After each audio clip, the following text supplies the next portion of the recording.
can be Citizen Kane, but even critics have claimed that it was shit in its day.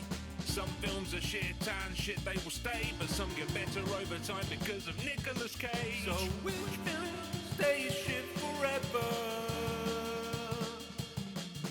And which one's got a little bit better? Second chance movies. No poor bloods were harmed in the making of this podcast. Welcome to Second Chance Movies, the podcast where we rewatch movies and decide if they deserve a second chance.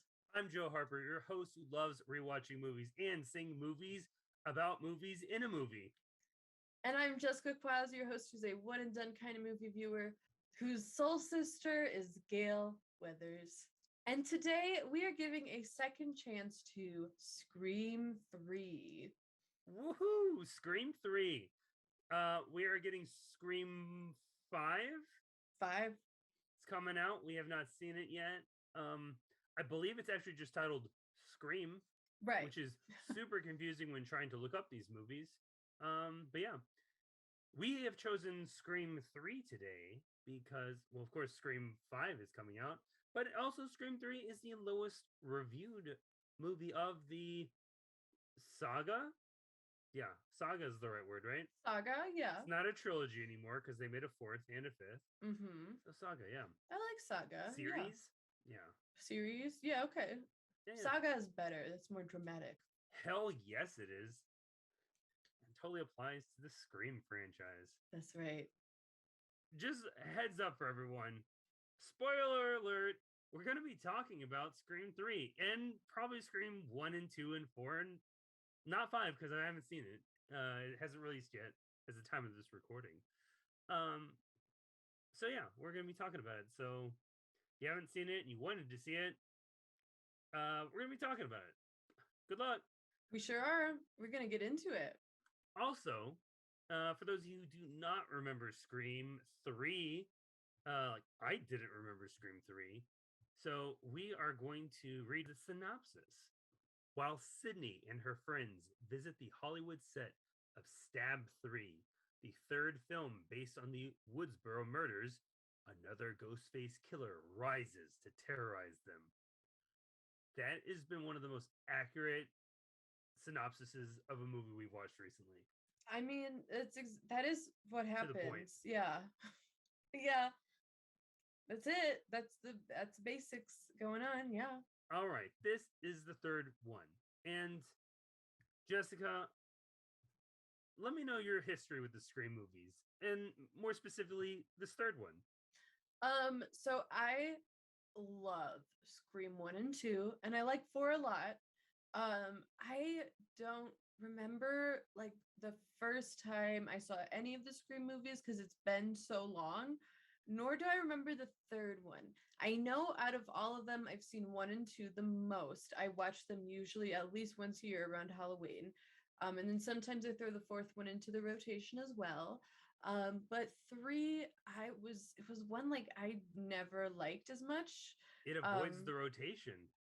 It will avoid the rotation. It's not canon. So I mean, it's definitely canon for sure. No. Not for me. I don't think I watched them until like high school or college because growing up, my parents were probably like, no, it's too scary. So like they wouldn't allow like renting of this movie or watching it. So I experienced a lot of better movies later in life. But this, like, I love slasher movies. It's probably because of the Scream franchise. I love the like mystery of like who done it and trying to figure out who it is. But with repeat viewings, I know who did it. I know, but like at least with these, it's fun to know if I know who did it, kind of seeing where they fit in the story and how they were going about it is kind of wild. For this one, I think Scream 3 was the one I probably watched the least. I probably only watched it once, if that, because I bought like the trilogy on DVD. I know I've seen the first one a bit. I know I've seen the second one because I rewatched all these before, so I needed to watch 1 and 2 before I watched 3. And then after that, I was like, let me just watch 4 again. So I watched them all in a row. Nice. I like that a lot. When I was watching Scream 3, I could not remember anything about this movie. I was like, I don't even remember if I've seen this. It was like watching a whole new movie fresh for me. So there was about a part of me that was like, I had like three suspects of like, I'm pretty sure I know it's one of these three people, but I don't remember who. And I was wrong. All three of them? You didn't guess? No, one of them Okay. was, but my number one pick was Ooh. not it. Okay, I'm very curious about that, and we Yeah. will definitely get into that later because I want to talk. We're going to be talking about the villain. We're going to be talking all sorts of Scream. Yeah. But until then, I think it's time for some reviews. Oh, goody. I love talking about the reviews. We love the reviews. To get us started, do you have any positive ones? Let's start with the positive. I know you like those positive ones. Yeah. A fresh take on this movie. All right. Andrew O'Hare from Salon.com wrote, holds up the horror of the franchise nicely. Sure. I think it does. I think they all are the same like plot to me. Someone's just killing everyone one by one, and then at the end we reveal their dumb reason why they're doing it. Out of all the justifications for every Scream movie, this is not the worst reason why a killer is murdering everyone. Oh. Yeah. Really? Okay. Yeah. I don't agree with that. Sure. I think we're going to fundamentally disagree on a lot of things about this movie. That's okay. Sure. Grace Thurman of Horror Queers podcast. Parker Posey, in a fitting end for Sidney Prescott, saves this film. I think Parker Posey is one of the highlights of this movie. Save it? So, I mean, the bar is really low. She only has so much to pick up. So, yeah, maybe. Can I tell you what didn't save this movie? Courtney Cox's bangs. Oh, of course not. Oh my God. Who allowed that mistake to happen? They're so bad, so high and so uneven. And like every time you look at them, you find something else that's off about them. Like I'll just never get over those bangs, nor will any of us. Oh man. It was so distracting. Rough. It's really rough. Karina Montgomery with Cinerina wrote, go see it. It's fun. See if you can spot the homages, also known as satirical ripoffs. She liked it though. She gave it like I think it's a high fun. mark. Yeah. The homages. Is it to the other Scream movies or to other scary movies, or I think it's just cliche slasher things all around. I don't know if I would call it homage as much as like a cliche. First and second, especially with Randy around, do a really good job of like those really heavy-handed homage moments where like you know they know what they're doing and it's campy and stuff. We're in on our own joke. Yeah, and I feel like this one kind of does that about trilogies. Like the third movie, it is sort of, but it doesn't because it's not like, in the third one, anything can happen. Right. Okay, so it doesn't matter. So it didn't matter. You didn't need to tell us that. Yeah. Oh, God, we'll get into that. Especially if they're hinting at like, oh, anyone could be the killer or anyone can die. Well, then kill one of them. That's what you needed to do if it's not like if it's a trilogy, kill one of your main characters. I'm glad they didn't though, because not kill unless it's just getting rid of those bangs. Rich Klein of Shadows on the Wall. One of the best scary movies in years. Full of deadpan humor, red herrings, and some very good jolts. You know what? I've never considered any of the Scream movies like scary movies. To me, they're like thrillers. Maybe even their own genre of slasher. It's again one of those ones like every like 10 minutes, every beat, another character is getting killed in a creative way, and we're one step closer to figuring out who done it. It does have like jolts, like just jump scares.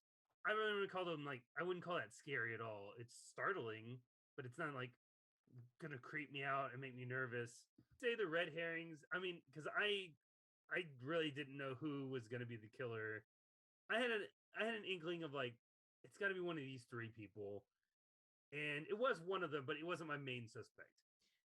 See, I think that one thing that's really genius about Scream that is lacking in this one is that the killer's always hiding in plain sight. Like they're there, they're somewhere, they're around. Okay, So that's what makes it fun trying to figure out who it is and like who's a red herring and who is actually a murderer.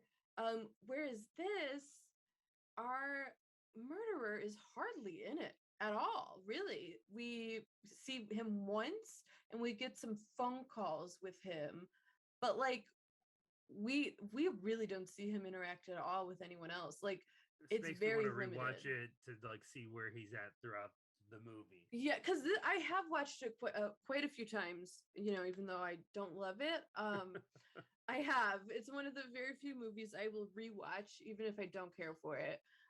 Just because I love Scream, man. Well, this is enough good reviews. Yeah, no one really liked this a whole lot. All right, this one's pretty sassy. Okay. Mark Caro with the Chicago Tribune wrote, despite the various surprise cameos and cute twists, it takes itself too seriously and adheres too strictly to its formula to avoid becoming what it parodies. So, first of all, various surprise cameos, I can only think of one. What's your surprise cameo? Jay and Silent Bob pop up. And sure Carrie Fisher. Okay, so we got two that come to mind. I often forget Carrie Fisher has a cameo in it. You know what? When I'm watching her, I just thought, why the fuck is she not in more things? Yeah, she was really she's funny. good. Mm-hmm. It might just be because she's Princess Leia, and that's the only thing people will ever see. But like, I feel like we got more things like this. She'd be like Mark Hamill's now. Just let him do a couple things. We forget he's Luke. He's Mark Hamill. He becomes something bigger. Yeah. No, I do like her cameo. I think it's a lot of fun.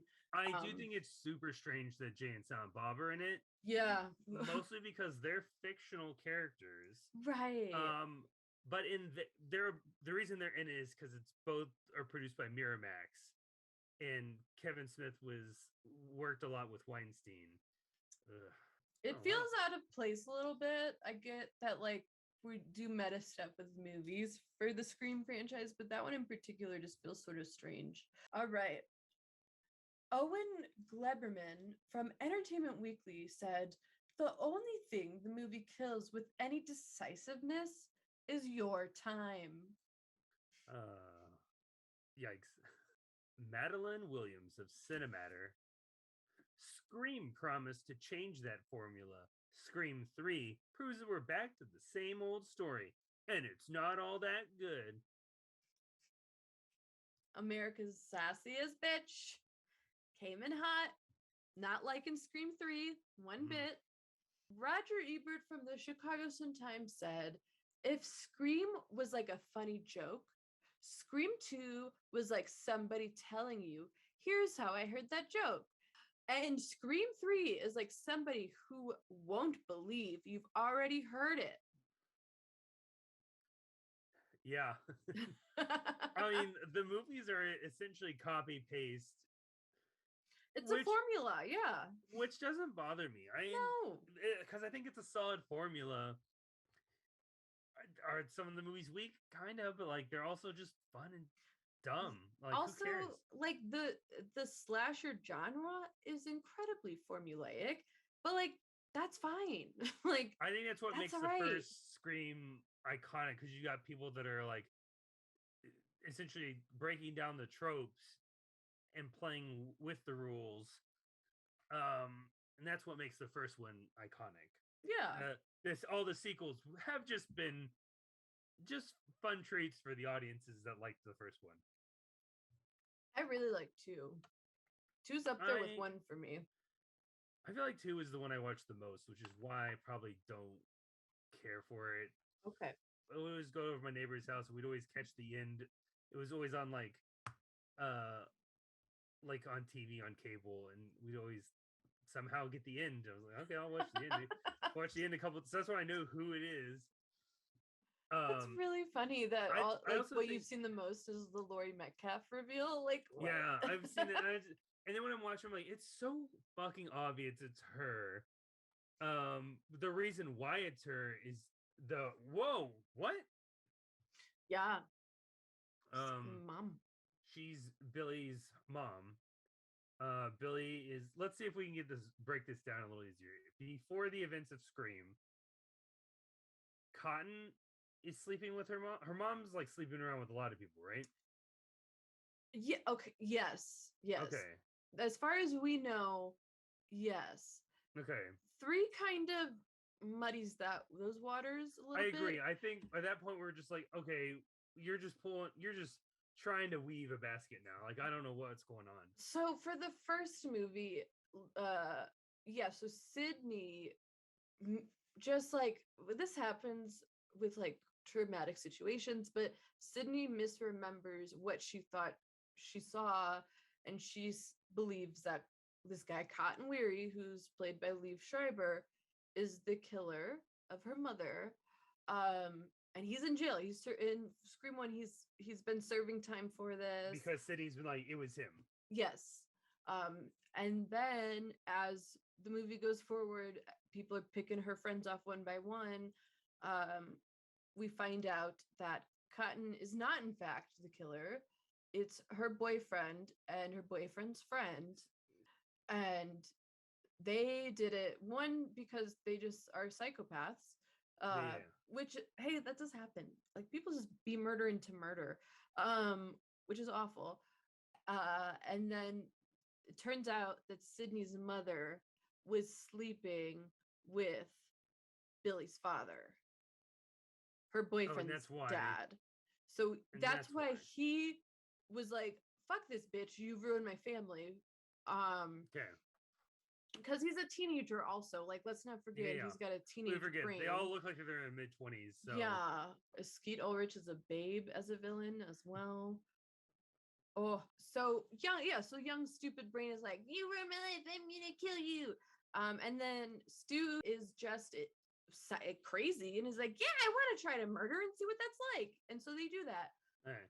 Second movie, we have Billy's mom is one of the killers. The other killer is Timothy Fantastic. And he was just like a guy that really loves film in film class and wanted to duplicate it. No. What was his reasoning behind it? Was he sleeping with Billy's mom? No. What do you call him? Timothy Olyphant? What do you call him? Timothy Oliphant. Yeah. Fantastic. Oh, okay. Fantastic. Yeah. She recruits him to carry out murders for her. Okay. That I believe there's even like a tiny line or two that says like, actually, like, he doesn't give a shit about school. We purposefully like tried to get him in here so that he could follow you, so that I could fucking kill you because you killed my son, bitch. See, this is the one I don't like the most, because her reasoning is like, you killed my son because he was killing everyone. What? No, your son was a bad person. Like, yeah, but she's also not playing with a full fucking deck. I guess that's true. But I still don't like that justification. They're like, you killed my murderous son, so I'm gonna murder you. I'm not gonna murder you. I'm gonna murder everyone like all the other murders around you. I don't like that. And then this one, it turns out it's Scott Foley, who is in like 2 scenes. He's an actor in the movie, right? He's the writer of the movie. Oh, he's the writer of the movie. Okay. He is in like 2 scenes before the end, and it's because I when I first was watching this, I thought he was a cameo. So that leads me to my first question for you, who were you thinking was the killer while watching it, since you had forgotten?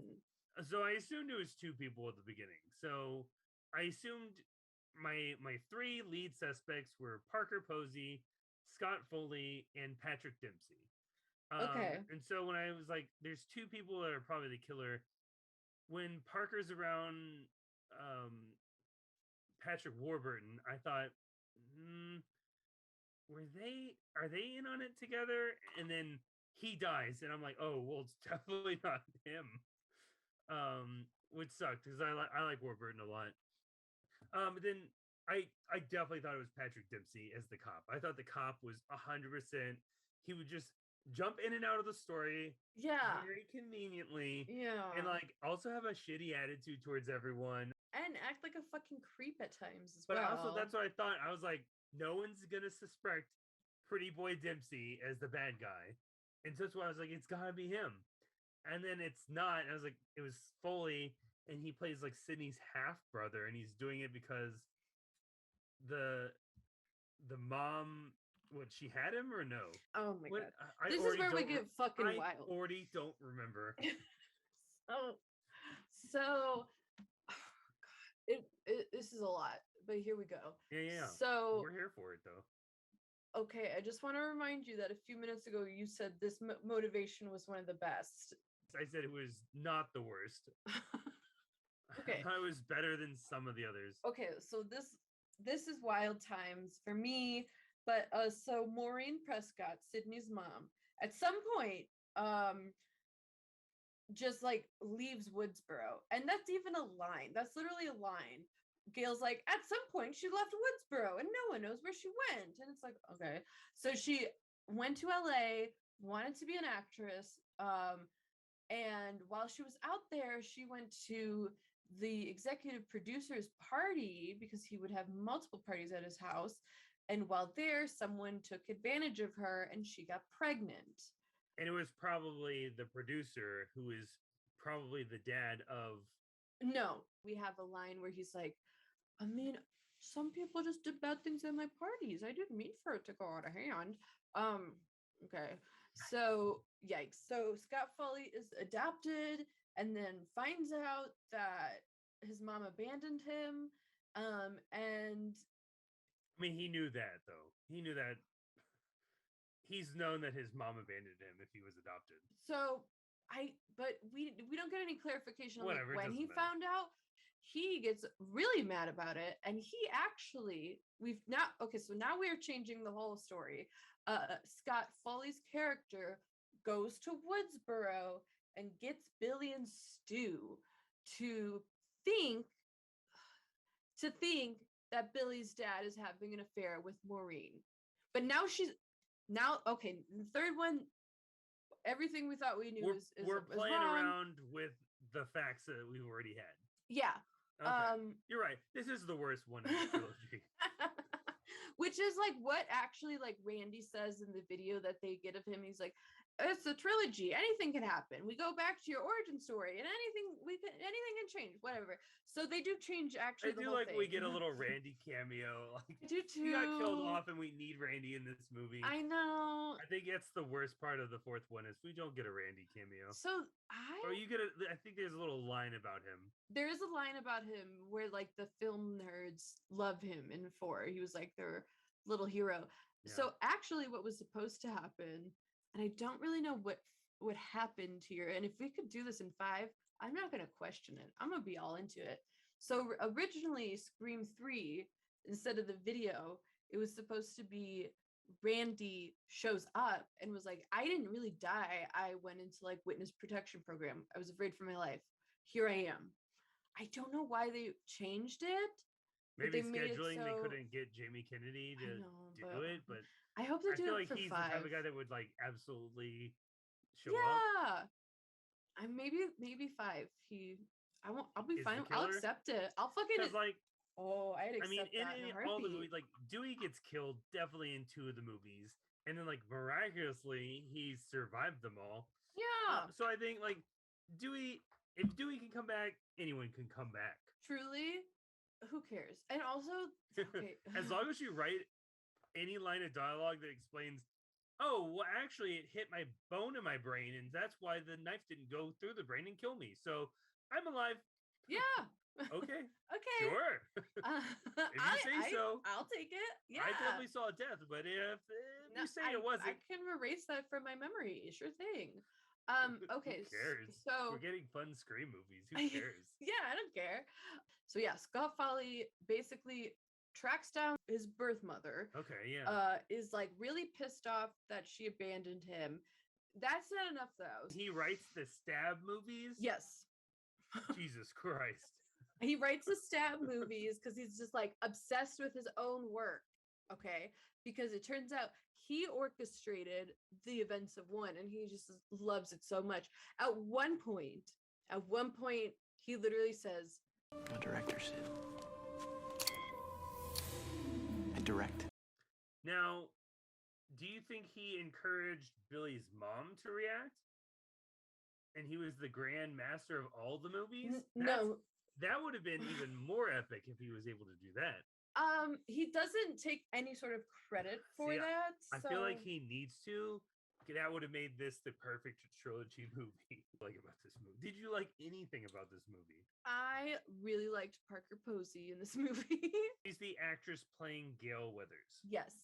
To me, she is the most memorable of any of like the new characters that show up. She's just really funny and kind of fits into this world really well. I just think she's great. I think a lot of the like new ensemble members are really boring and like have zero chemistry. But she knows how to just like stand out in this world. And I think playing like her being a bitchy actress playing Gail is really fun. Yeah. And she contributes something as well when eventually like her and Gail team up to find out what the hell's going on, which is really fun. Plus I find her to be really the only like of the ensemble that are playing the actors playing the characters. She's the only one that's like really embodying the character. Yeah. And I think that's what is fun is there's like two Gails, but one's a knockoff and one's the real one. She's the only one doing that. I do think it would be fun if we spent more time, our main cast spent more time with our actor cast that was them and was like, because like her being fake Gail with Gail is a lot of fun. Right. It's definitely the highlight of the movie. Yeah. I think she's a great new addition. I think she's really fun. And she adds some camp to the third one as well. So I really like her in this. One of the scenes I really liked was Jenny McCarthy's like scene is like the hot blonde who is very, again, I like it when they play with the genre of like, we know what we're doing. And she knows she's the actress playing the girl that has like two lines and is going to get killed and is a mirror image of what is happening, which I think is fun.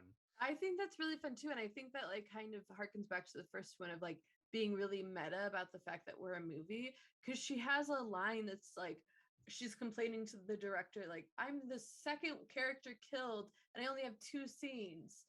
And Jenny McCarthy is that for this movie. That's really funny.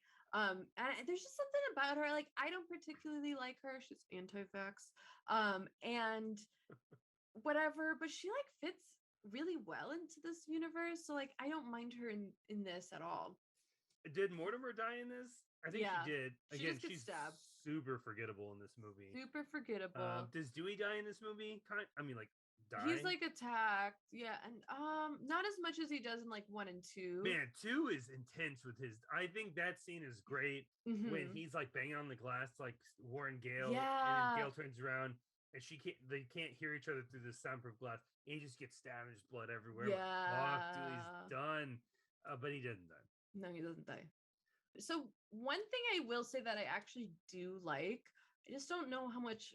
Like I like it, but it feels weird at times with this movie. I do like Sydney is isolating herself and she's working from home for a call center to help others that are in a crisis. So it's a crisis hotline.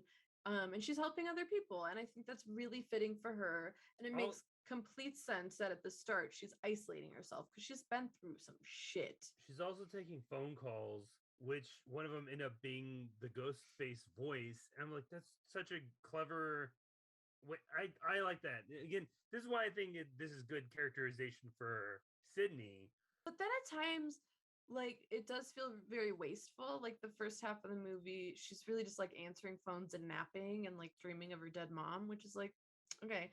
And then Sydney like halfway through the movie, like comes back and is like ready to fucking go. And that's weird because like, yeah, Ghostface found her and is calling her. That's not enough motivation for me, for Sydney to like get up and help fight. So Yeah. what Fuck off. I'm yeah, done with this. yeah, like I'm out, leave me out of this. So I think what would have been better is if Cotton Weary's death, Liev Schreiber's death, isn't the thing we open with. We could find something else to open with, and then it's him being murdered that gets Sydney out of the house, because now she's like, oh fuck, well they're coming for like the people I know, and like I do owe Cotton something because he helped me last movie, he helped save me, and like, oh man, I ruined that guy's life. Like I should fucking avenge his death. Because yeah, she pretty much just is like, oh yeah, people are getting murdered, that sucks. And then he calls her and she's like, okay, well I guess I'm getting called out to action, baby.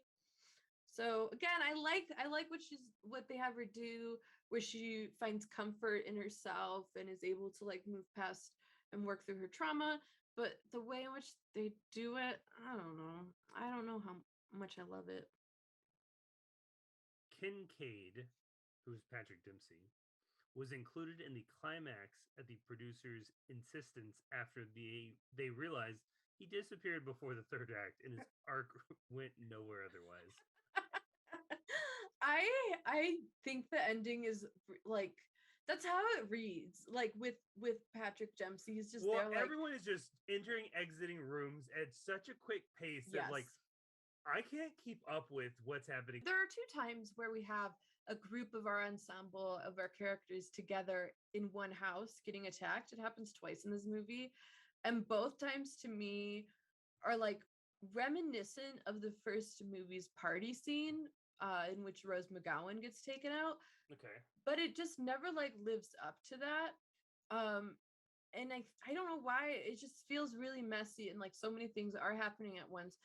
But they're just like, again, like not that like interesting, or it's just really just like a plain old stabbing. So it's hard to remember like who died, because it's like, oh yeah, I think they got stabbed in the house at some point. I mean, most of the people's death in these movies are stabs because Right. it's a knife. So I guess it would be hard to come up with creative ways of stabbing people. I think one or two is like in the head, and it's like, oh fuck, like no, that sucks. Yeah. But like, yeah, I wish there was a bit more creative ways or creative reveals of it. Like, oh, he's right behind you, boom. Right. It's more the reveal of like, oh, I didn't see he was there, than it is the actual like uniqueness of a death. I also find myself like not caring about any of these people, with the exception of like Gail, Dewey, Gale, and like sort of Parker Posey. That's hard because I feel like 1 and 2 did do a really good job of like introducing these characters, and 4 too, I think did a much better job of like introducing these characters. Here's who you should like and here's who you shouldn't. Go. I think 4 does it the best, because I think they make everyone pretty likable except like the red herring, who's obviously not it, who we think it should be. The new people are easy to sort of forget. New characters. They just feel really disjointed for some reason. They just don't like mesh together, and I'm not really sure what everyone's deal is.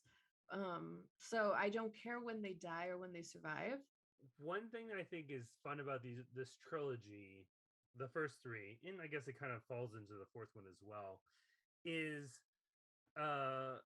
Courtney Cox and David Arquette having a romance off screen while this is happening. I found a fun little quote from Courtney Cox. She remarked about her relationship with then husband David Arquette in relation to the Scream franchise. I was just flirting with David on the first one. I was sleeping with him on the second one, and we shared a trailer in the third. And I think between 3 and 4, they got a divorce, and so like their characters and the actors still remained pleasant, and like the characters were married because like that's what we want in the franchise, those two to keep being together. Yeah. So like, how lucky are their kids to have had like Scream be so much a part of their origin story. Like, it's fucking rad. That's really cool. Yeah. Good for them. Good for that family. Scream is like how you got all brought together. I like it. I like it. One thing that's rough on this rewatch, or just this watch of it, so much outdated 90s technology. Like, so much outdated. Like 90s. a car phone. There's that. There's a fucking car phone. There's like a fax machine, a printer. I wrote it up there. Where's it? All this 90s tech. Landline, printer. Cindy lives in the woods and she's got this landline. She's got a headset as well. Like, but what's funny is like some of these really outdated pieces of technology are played to be like, oh, this is a big deal. We got a car phone. Yeah. It really ages this movie. You know what's wild to me about this movie? No, I don't. We have a car chase scene and a full-blown house explosion. And this is supposed to be a horror movie. This is Scream. What are we doing? What are we doing? We're just having a fun time. It's the third one in the trilogy. I guess we got to make things explode in the third one, no matter what the story is. One thing I thought was weird about the story is that when Cotton gets killed, his death, that a lot of the main characters think, oh yeah, there's another killing spree afoot. Right away. It just could have been a murder. Right. He's a famous person. People are crazy. Like, yeah. It doesn't mean that there's another killer on the loose. So I think what could have been like really fun, and it's kind of like Tropic Thunder-y to a certain degree, if you catch my drift. If we have Cotton be murdered, and instead of automatically having people being like, oh, it's starting again. No, like, oh, this is going to be such good PR for a movie. Like, did you hear Cotton just got fucking slashed? Like, rad. He's going to be so person. good. Yeah. Oh, yeah, but it's like, so sad, but... but like, think of how many more people are going to want to watch this, especially if we include a Cotton death in the movie. Right, like, that would be way more fun. Wasn't Cotton playing himself in the movie? I think he was. So then, which is, I think, is weird that he's cast as himself. Yeah.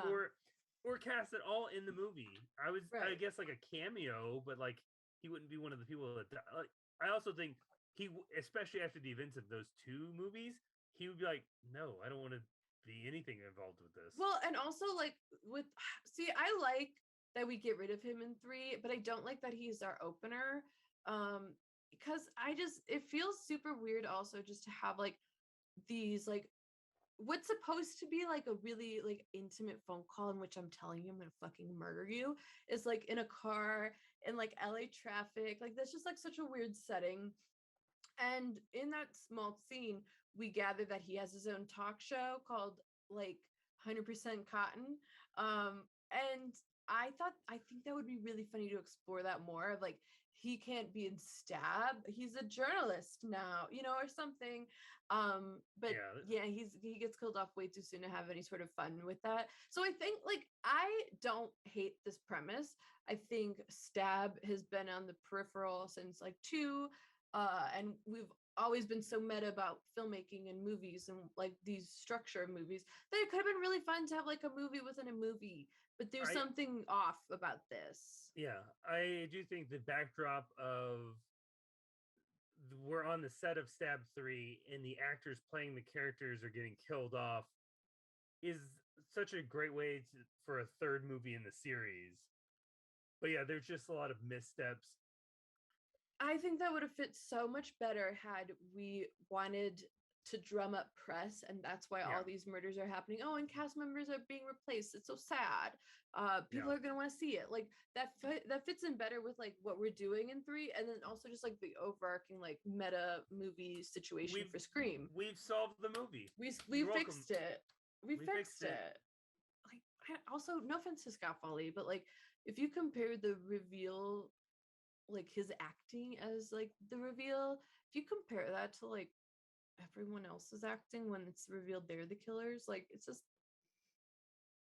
you can't pull it off, my dude. Like compared to like Foley Fantastic and Laurie Metcalf, who are just like fucking deranged, like Skeet Ulrich and Matthew Lillard acting like insane. I think the best reveal is the 4th one, where it's Yeah. Turns out it's Sydney's like cousin, Sweet little cousin. who's like, "Fuck you! I'm tired of you and stealing all the limelight. Yeah. It's gonna be me, and I want the fame, Yeah. and I'm gonna set this up so it looks like I'm the victim, and the story will be about me." Yeah. And then like she gets her dumb friend in like the film club to go on it with her, and she kills him. He's like, "Wait, what? No!" Like, holy. I think Scream 4 is the one that stands up best over time. I really, really like Scream 4. I Yeah. really do. And I'm glad, honestly, I'm really glad that they did a fourth one so that this isn't our ending. Because this also is just like, to me, not a great ending Movie. of a series. Yeah, it's not a good movie. And also the ending is just kind of like, oh, I think Gail I and think the end Dewey, is cool. good for the fact that it's like showing like Cindy leaves the door open and it's kind of like, you know what, I'm not afraid anymore. I would And agree. I like that. I do like that. And I think that does carry over into 4, where she's like It's- more hard ass and is like, all right, we're Yeah. dealing with this again. Yeah, I'm not fucking around with this bullshit Yeah. again. I do like that for her as a I- character. She's overcomes her shit, but it gets lost in the sauce of like everything else to me. I think I have 2 complaints about the Patrick Dempsey is watching movie with him. He was the The cop fuck? that just like was kind of shady. He was definitely one of our red herrings. Yeah. So I don't like that. I he's think like, he was I'm also gonna date Sydney now. Like, super weird. When were we rooting for them to get together? Like, no, can be alone. That's her. That's Sydney her can arc. be alone. Yeah. She's strong and can handle herself now. Does not need to be with a cop. We were rooting for Gail, Gail and Dewey to be together. So they Yeah. can be together. Sure. Yeah. My second grievance with this movie ends with a Creed song. Creed is playing the credits. I noticed like a Creed poster. I think it's in Sydney's house. I was like, does she have a Creed poster on her wall? Yep, because it plays during the credits. And I'm like, Yikes. oh no. Yeah. All right, so let's give final thoughts on this. All right. I think I already know what you're gonna say, but Jessica, would you give it a second chance? I say no, which I know is very surprising because I was just speaking so highly of this movie. Okay, let's say you're someone who wants to watch the franchise all together at once, or maybe you have, hey, I haven't seen these on a few years. I'm gonna watch all of them. Sure, you can put it in the rotation. After that, no, I don't think you need to. I think 1 and 2 and 4 are really fun rewatches. Like we had said earlier, when you know who the killer is, it's almost a little more fun to like point out, like, oh, they're there doing that, or how that's how that thing works. Like they were pretending to do this thing, but we saw you doing this thing. And that's just simply not there. There's no like cool like puzzle piece that's like missing in Scream 3 that you get to find the second time around. So I say no. I think all the other ones come before this. There's a reason it is the lowest rating in this case. So no. So my second chance is divided again. If you've never seen this movie, first of all, have you seen the rest of the Screams? If you've never seen any of the Screams, the only ones I would recommend would be 1 or 4. I think you could watch 4 without seeing the others, and You could. you're caught up, whatever. And it's fun. It's more modern.